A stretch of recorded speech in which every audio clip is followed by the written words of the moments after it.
Ama-antinomians wona ngesikhathi se-Reformation kwakunabantu ababebizwa ngama-libertines. Ama-libertines ayekholelwa ukuthi nje ungayiphilela isinomi kanjani once you are justified by grace alone apart from works, then usungayiphilela nje isinomi kanjani uwenze nje yonke into oyithandayo. And nakulesi sikhathi esiphila kusona ama-antinomians abantu abacommon kulesi sikhathi esiphila kusona, kuleli vangeli elishunyayelwa kulesi sikhathi ukuthi nje once waphakamisa isandla wayinikela kuJesu usekuphelile. So laba baviewa igrace as a license to sin. So bona babona nje umusa, then bequote lawo mavesi eincwadini kaPaul, more especially kumaRoma chapter 5, besupporta yona lendlela le yokuphila impilo engekho right ngenxa ukuthi bethi we are justified by grace alone apart from the works of the law. So laba they show no fruit of repentance. Ngibingelele egameni likaJesu umsindisi wethu. Igama lami nguSiyabonga ngokaMkhize, ngumntwana kaNkulunkulu. Ngiyamthanda kakhulu uJesu owayenzela umusa impilo yami, nami wayihlenga ngomsa wakhe. Ngiyafisa ukuthi siqhubeke nama-lessons ethu esike sawabheka la sibuka nje khona ama-topics ahlukene aphathelene ne-salvation. Namhlanje sizofocusa kwi-doctrine of justification. Njengoba sike sabheka-ke last time sibheke i-doctrine of regeneration, la khona sabuka izinto eziphathelene ukuthi yini, imayelana nani. Sigcine sibuka i-doctrine of conversion, la khona sabona ama-elements e-conversion, i-faith ne-repentance. Sabona-ke izinto eziningi nje eziphathelene nayo. So today sizobheka indaba ye-justification, sizobuka nje izinto eziningi eziphathelene nayo. And le doctrine into engayisho ukuthi iwukhiye, ngisho ukuthi i-doctrine of justification nje kahle hle it is the heart of the gospel. Sizobheka in future sibheke i-doctrine of adoption, sizobheka futhi sanctification, sibheke glorification. Eyintweni esizoyibheka-ke namhlanje, okokuqala nje sizoqala nge-definition of justification, sibheke the necessity of justification, contents of justification, the means involved, the result of justification, and then we will compare each justification with sanctification, and then we will summarize. What is justification? Sizobheka nje i-definition ye-justification ukuthi iphathelene nani. Sibekile lana nje ngendlela elula ukuze sikhona ukuthi si-understand ukuthi iphathelene nani. Justification is when God declares a person who has put their faith in Jesus Christ as not guilty and fully righteous, not because of what they've done, but because of what Christ has done. So koqala nje i-declaration kaNkulunkulu as a judge, a holy judge. I-declaration kaNkulunkulu kumuntu osekholwayo. Udeclare umuntu osekholwayo uNkulunkulu ukuthi you are righteous and you are not guilty. And kubalekile ukuthi sikubuke lokhu ukuthi akuyi ngokwemsebenzi umuntu ayenzile nangokwe-performance. Kuya ngomsebenzi uJesu awenzile, ngoba masisuke sikholwa sisuke sikholwa umsebenzi uJesu awenzile ewenzela thina. So uNkulunkulu mase umuntu eke wakholwa uJesu, then uNkulunkulu udeclare that person ukuthi this person is righteous and is not guilty. Sikubambeke lokuthi uNkulunkulu leyo declaration ayikho based kwi-performance umuntu abe nayo before afike kuJesu, kodwa i-based emsebenzini uJesu awenzile esenzela wona. Then ngizokwenza nje sort of illustration ukuthi kuhamba kanjani. Imagine we stand before God with a record full of sin. Liyasho izwi likaNkulunkulu kuRomans chapter 3 verse 23 ukuthi all have sinned and fall short of the glory of God. And then Jesus takes our record and the punishment we deserve. Lapha ku 2 Corinthians chapter 5 verse 21 lithi izwi likaNkulunkulu, he who knew no sin was made sin for us, so that in him we might be the righteousness of God. So lana uJesu uthatha icala lethu, uthatha iziphambeko zethu and uyafa efa endaweni yethu. Bese Jesus gives his perfect record of obedience and righteousness. Then uJesu esethwalile amacala ethu wafa endaweni yethu. Then usinikeza i-righteousness yakhe, usinikeza i-obedience yakhe, usinikeza ukulunga kwakhe. Ngamanye amagama kwenzeka i-exchange. Thina uthatha amacala ethu wathatha zonke iziphambeko zethu wafa endaweni yethu, kunomhlabelelo zethu wafa engonanga. So then yena uJesu wasesinika ukulunga kwakhe as a gift uma sikholwa uNkulunkulu noma sikholwa uye nomsebenzi uJesu awenzile. Bese God looks at Christ's record instead of ours. So uNkulunkulu maye declare ukuthi I am righteous, I'm not guilty ngenxa ukuthi sengikholwa uJesu. uNkulunkulu usuke ebheka irecord lika Jesu, usuke ebheka indlela uJesu aphile ngayo, egcina umthetho, enza konke lokhu uJesu akwenzile ela emhlabeni ezosifela as our savior. So uNkulunkulu bese buka irecord lika Jesu, akasabuke lami manje, usebuka leli lika Jesu. Then mase kwenzeke njalo, then uNkulunkulu uyamdeclare umuntu ukuthi this person is righteous, then the case is closed. So iyona ndaba ke sodila nayo lena indaba ye justification, engifisa sikubambe nje ukuthi it's a declarative act of God.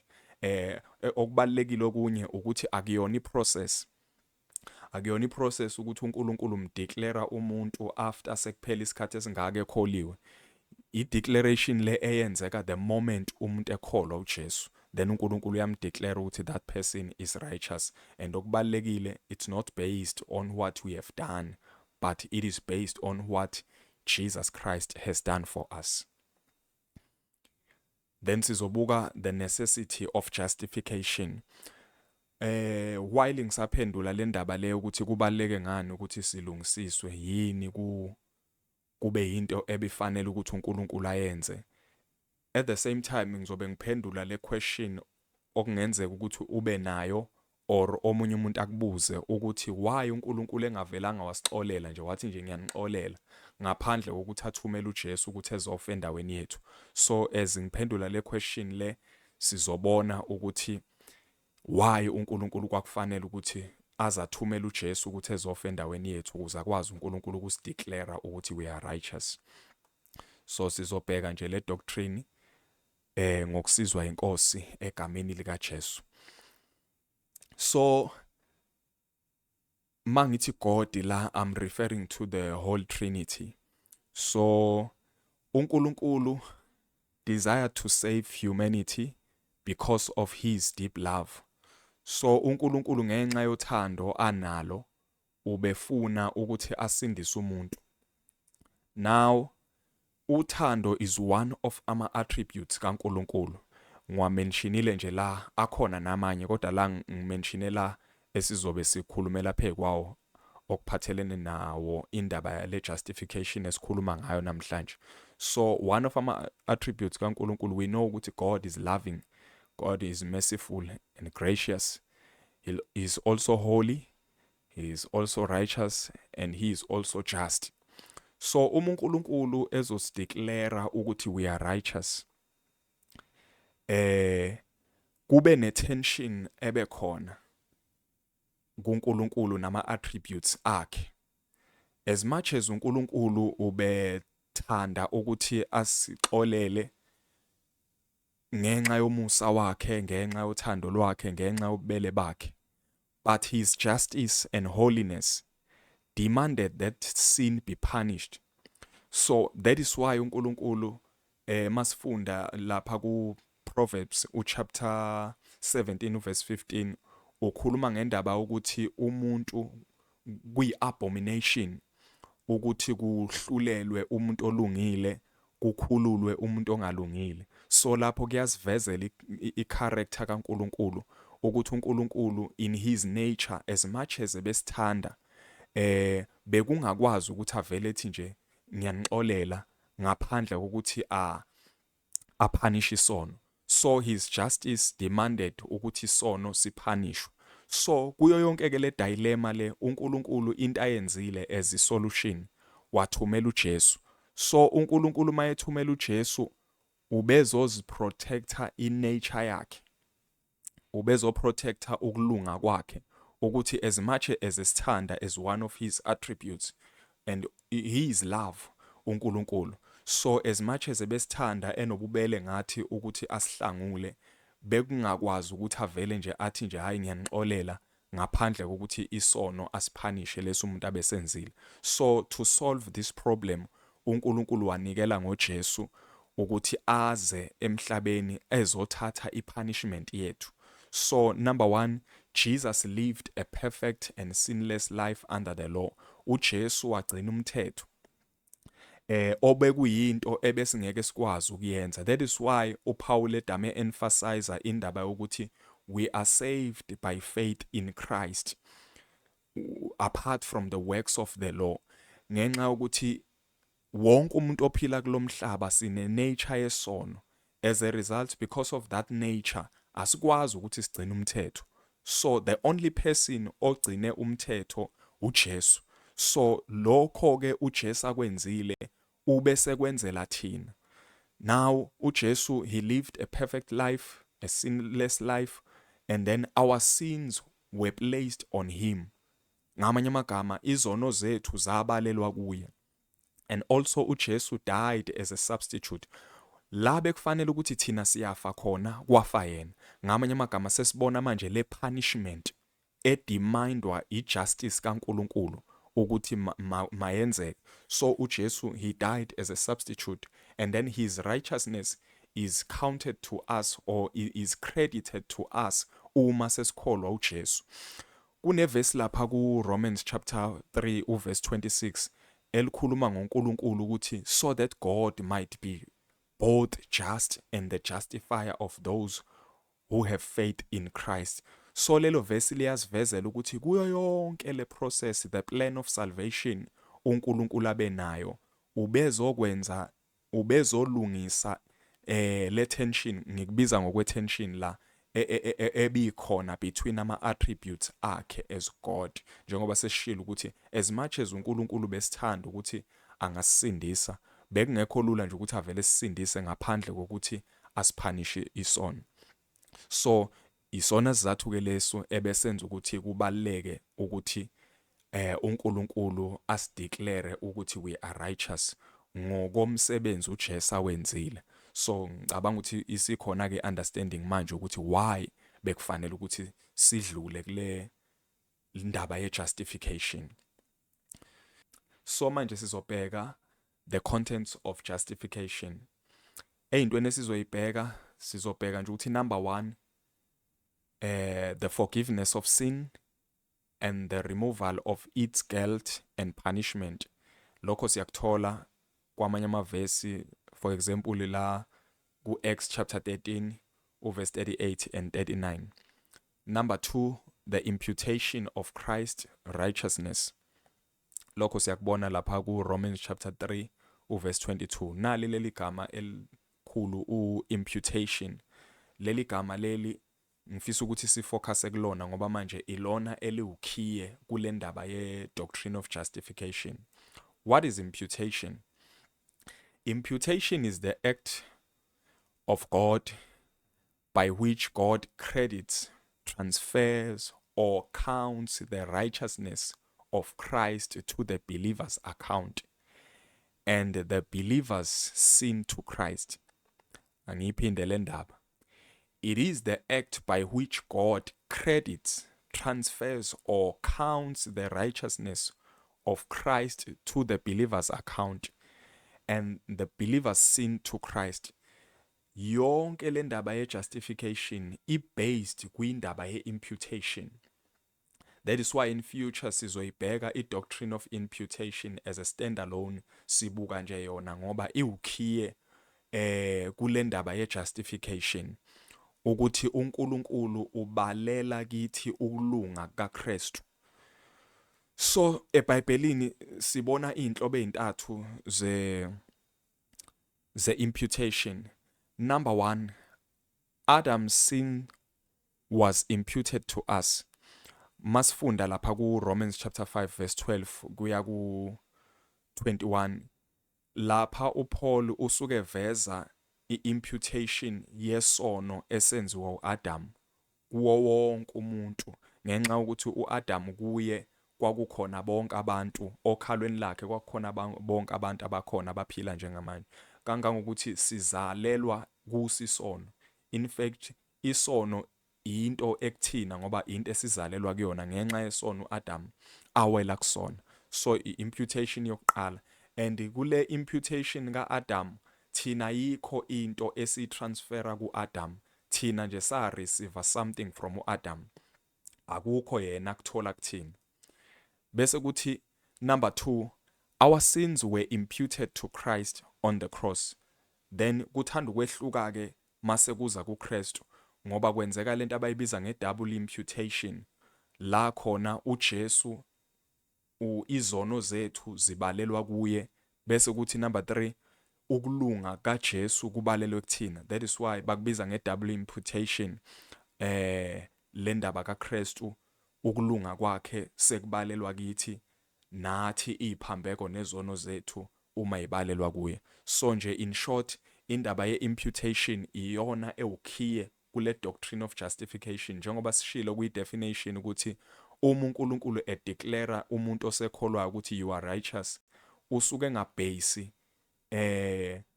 kuyi-performance yalowo muntu kodwa usuke bhesa le declaration yakhe eyibhesa kumsebenzi uJesu awenzile.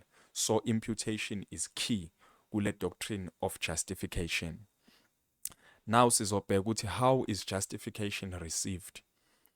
Sesikubalulile vele already indaba ukuthi we are justified by faith alone in Christ alone, not by works or human efforts. Njengoba seshilo nje ukuthi yonke le ndaba i-based kuyindaba ye-imputation. Ngamanye amagama there is a transfer. uNkulunkulu uthatha izono zethu wayibalela kuKristu, wathatha ukulunga kaKristu wakubalela kulowo osekholwayo. Yiwo kamavesi lawa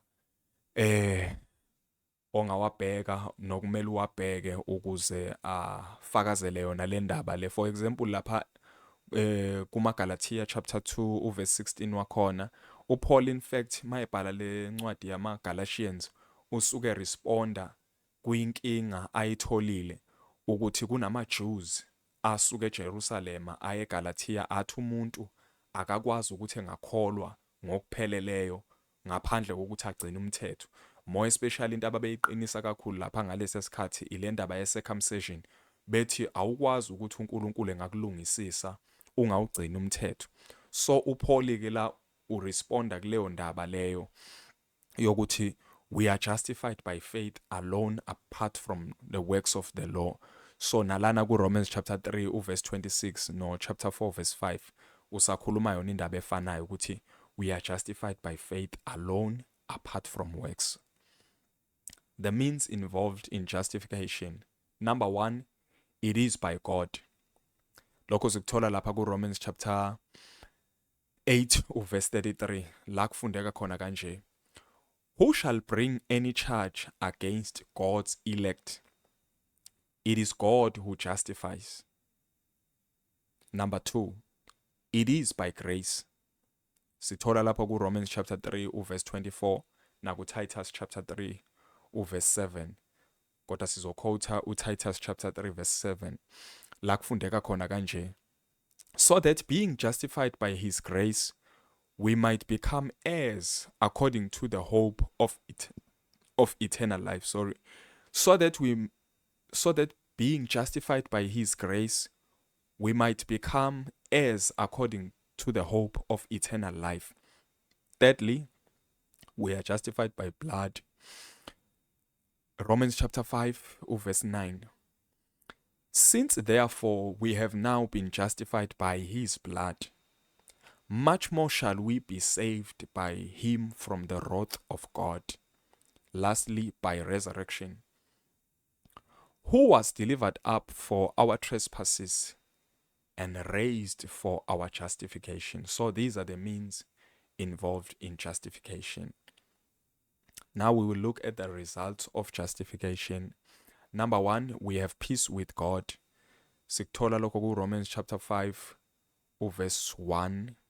Therefore, since we have been justified by faith, we have peace with God through our Lord Jesus Christ.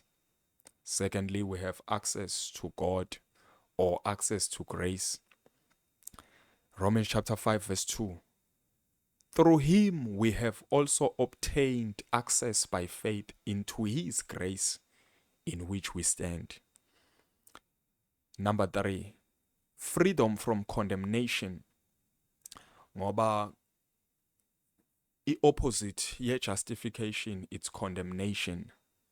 So once we are justified, we are free from condemnation. Romans chapter 8 verse 1. There is therefore now no condemnation for those who are in Christ Jesus. Lastly, assurance of eternal life. Titus chapter 3 verse 7. So that being justified by his grace, we might be so that being justified by his grace, we might become heirs according to the hope of eternal life. So these are the results of justification. Now we will compare justification with sanctification. Ngoba i-confusion ike ibe khona ke la ukuthi sihlukanisa kanjani indaba ye-justification ne-sanctification. I know ukuthi sisazoyibuka i-doctrine of sanctification, but ngiyafisa ukuthi siyihlukanise ukuze sikhona ukuyi-understand ukuthi kuhamba kanjani. So njengoba sishilo nje ukuthi justification, it's a declarative act of God. La khona declare umuntu osekholwayo ukuthi you are righteous. Whereas sanctification, we are made righteous. Sizokhumbula ukuthi sithe le declaration i-based emsebenzini uJesu awenzile, hayi performance yethu. So i-declaration uNkulunkulu ayenzayo ngokomsebenzi uJesu awenzile kumuntu osekholwayo. Whereas i-sanctification yona, we are made righteous. And this is the work of the Holy Spirit esebenzisana kanye nathi ukusenza sibe ngcwele, ukusenza sibe ngabalungileyo. Also, justification, it's instant. Ngamanye amagama, it's not a process. It's an act of God. uNkulunkulu nje, the moment we believe, uNkulunkulu uyasdeclare ukuthi we are righteous. Whereas sanctification, it's a process esingena kuyo the moment siqeda declarewa ukuthi we are righteous. Then uNkulunkulu bese sifaka kwi-process umoya ongcwele ayisebenza impilo yethu ukusiguqula ukuthi sibe yilokhu okufanele ukuthi sibe yikho. It is based on imputation of Christ's righteousness, njengoba sesikubalile ukuthi yonke le ndaba le i-based kwi-imputation. Under sanctification, umsebenzi kaMoya Ongcwele esebenzisana nathi, siya cooperate kwi-sanctification. Whereas kwi-justification, it is solely the work of God. So also a result, legal standing or salvation from the penalty of sin. Bese kuthi ku-sanctification, spiritual growth and also salvation. That is why bethi sanctification is salvation from the power of sin. Ngamanye amagama sesideclare ukuthi we are righteous based on the righteousness of Christ. Then umoya ongcwele kuba nomsebenzi omusha sewenza ezimpilweni zethu esitransforma. That is why umuntu osesindisiwe kuyaye kufanele ngabe safana nendlela kade yiyo before, ngenxa ukuthi kunomsebenzi omusha manje umoya ongcwele asewenzayo empilweni yakhe emenza ukuthi afanane noKristu. So iyona comparison ke le esinayo between i-justification ne-sanctification. Kubalekile ukuthi siqonde kahle le ndaba ye-justification ngoba abantu baye beyisebenzise ukuthi bephila impilo engalungile ngenxa yokuthi nje hayi we are justified by grace alone apart from works.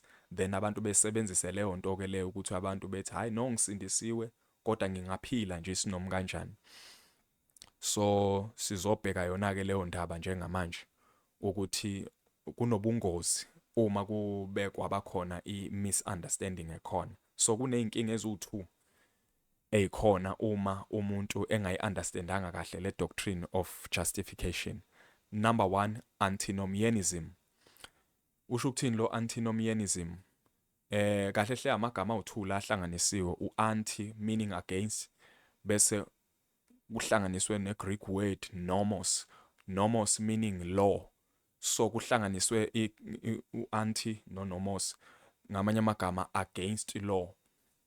So ama-antinomians abantu abakholelwa ukuthi njengoba we are justified by grace alone apart from works, so umthetho nje awunamsebenzi manje, kusho ukuthi sengingayiphilela nje sinoma kanjani. Bese kuthi inkinga yesibili ekhona inkinga ye-legalism. I-legalism, for example, the Roman Catholic Church, bona laba bakholelwa ukuthi it's faith in Christ but also nemsebenzi yomthetho. So bathi laba awukwazi ukuthi ungasindiswa or awukwazi ukujustifywa uNkulunkulu ngokukholwa nje uJesu kuphela, kumele kube nemsebenzi. That is why bayibiza nge-works of merit, kunento kanjalo nje la amaRoma kwi-doctrine yawo e-justification. Abakholelwa bona ukuthi we are justified by faith alone in Christ alone. So ama-antinomians wona ngesikhathi se-Reformation kwakunabantu ababebizwa ngama-libertines. Ama-libertines ayekholelwa ukuthi nje ungayiphilela isinoma kanjani, once you are justified by grace alone apart from works, then usungayiphilela nje isinoma kanjani, uwenze nje yonke into oyithandayo. And nakulesi sikhathi esiphila kusona ama-antinomians abantu aba-common kulesi sikhathi esiphila kusona, kuleli ivangeli elishunyayelwa kulesi sikhathi, ukuthi nje once waphakamisa isandla wayinikela kuJesu, hawu sekuphelile. So laba baviewa i-grace as a license to sin. So bona babona nje umusa, then bequote lawo mavesi ey'ncwadini kaPaul, more especially kumaRoma chapter 5, besupporta yona le ndlela le yokuphila impilo engekho right, ngenxa ukuthi bethi we are justified by grace alone apart from the works of the law. So laba they show no fruit of repentance. Umuntu uthi uyakholwa kodwa indlela aphila ngayo yonke into nje ikhombisa ukuthi umuntu ongakholwayo. So thina siyak-avoida ke lokho ngoba we know ukuthi after we are declared righteous by faith alone apart from works, we know ukuthi singena kwi-second phase where God the Holy Spirit work in us, with us, to transform our lives, asishintsha ukuthi manje senze sibe yilento uNkulunkulu asideclare ukuthi sibe yiyona. So laba ke be-legalism bona bayibona i-salvation as into umuntu ayikhokhelwayo, bayibona as into umuntu ayithola ngokwe-effort umuntu ayenzayo. So that is why bona bakholelwa ukuthi it's faith plus works. So thina sikholelwa yilokho okushiwo yizwi ukuthi we are saved by faith alone apart from works. And uzathi uPaul ku-Ephesians chapter 2 verse 8 uthi this is not of yourselves, it is a gift from God. So i-faith esiyamukela kuNkulunkulu ngaphandle kwemisebenzi yomthetho. So sibambe lokho ke thina ukuthi umuntu once esedeclarewe uNkulunkulu kuqala iprocess ye-sanctification, uNkulunkulu esingcwelisa. As a result asingabe sisakwazi ukuthi sifane njengoba bengade ngingakholwa. Kuqala iprocess entsha manje ngoba senginomoya ongcwele okuyena osengiholayo. So isummary nje, we are saved by grace alone, through faith alone, in Christ alone, according to the scriptures alone, for the glory of God alone. So nje ngibonge kakhulu ukuthi ubukelele lesson kuze kufinyelele lapha. In future sizoqhubeka nawo lama doctrines siwabuka wonke nje la aphathelene ne-salvation, bese sizodlula kuma doctrines aphathelene ne-salvation, sibuke like the doctrine of God, njengoba sibuka nje ama attributes kaNkulunkulu, siyobe sesibuka konke lokho under the doctrine of God. Sizobheka ne-doctrine of Christ, sibheke the doctrine of the Holy Spirit. Sizowabuka nje wonke lama doctrines kancane kancane ngokusizwa inkosi uNkulunkulu esisiza ngoba kulesi sikhathi kubalekile kakhulu ngoba ziningi izinto ezishunyayelwayo. Kubalekile ukuthi siyiqonde igospel ukuthi yini, iphathelene nani. Mhlawumbe okunye nje ukurecommenda study material, ngirecommenda iBhayibheli, iJohn MacArthur Study Bible. Iyaye ibe nama-versions-ke ahlukahlukene, kodwa nje ngiya-advise ukuthi sengathi ungayithola as a student of the Bible, sengathi ungayithola iJohn MacArthur Study Bible. Mina ngine-New King James yayo i-Study Bible. So ngiyafisa ukuthi ube nayo ngoba inawo lama-doctrines, i-summary nje yawo lama-doctrines, so that noma ubuka lana uphinde ube nayo into yokuthi uwathole urefer naseBhayibhelini. So nje ngiyabonga kakhulu, uNkulunkulu anibusise egameni likaJesu. Amen.